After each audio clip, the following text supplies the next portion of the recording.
Kahit mga sikat, pikon na rin sa korupsyon. Turuan sila ng leksyon. Gaya ni Rian Ramos aka Mitena sa Encantadia na nakiprotesta kahapon sa EDSA. Ready to fight din si Sangre Alena Gabby Garcia at nobyong si Khalil Ramos. Si Sangre Flamara Faith Da Silva nag-alam motorcade sa EDSA. Hindi po partido, hindi po kulay ang pinaglalaban natin dito. Kung hindi, ang korupsyon na nakakadiri. Naging makata naman sa pakikibaka si Sangre Dea Angel Guardian. Para kay Never Say Die star Rahil Birria, sa usapin ng paglaban ng ating karapatan, sino raw ba ang gagawa kundi tayo?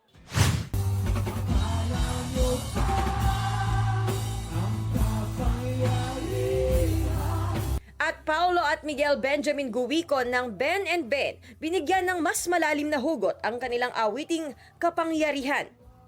Si PBB Celebrity Collab Kapuso Big Winner Mika Salamanca, blankong white cartolina ang bitbit. Simbolo raw na nawala ang kanyang mensahe matapos umanong nakawin.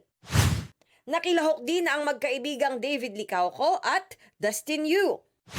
Present din sina Therese Malvar at Jasmine Curtis Smith. Kasama ni Jasmine ang atin niyang si Ann Curtis at ibang Showtime hosts kabilang si Vice Ganda. Sa lahat naman ng mga politiko at bahagi na ng gobyerno na nagnakaw sa atin, nagnanakaw sa atin, mga nakatingin habang may nagnanakaw sa atin, mga kasama ng mga nagnanakaw sa atin, mga alam na may nagnanakaw pero hindi nagsasalita, mga kasama ng mga nagnanakaw, mga nagtatago ng magnanakaw, isa lang ang gusto naming sabihin sa inyong lahat. Patawad kay Father pero putang ina ninyo! Kaputa-putahan ng mga putang ina nyo! At ayon kay Vice, hindi sapat na makulong lang ang mga anyay korap.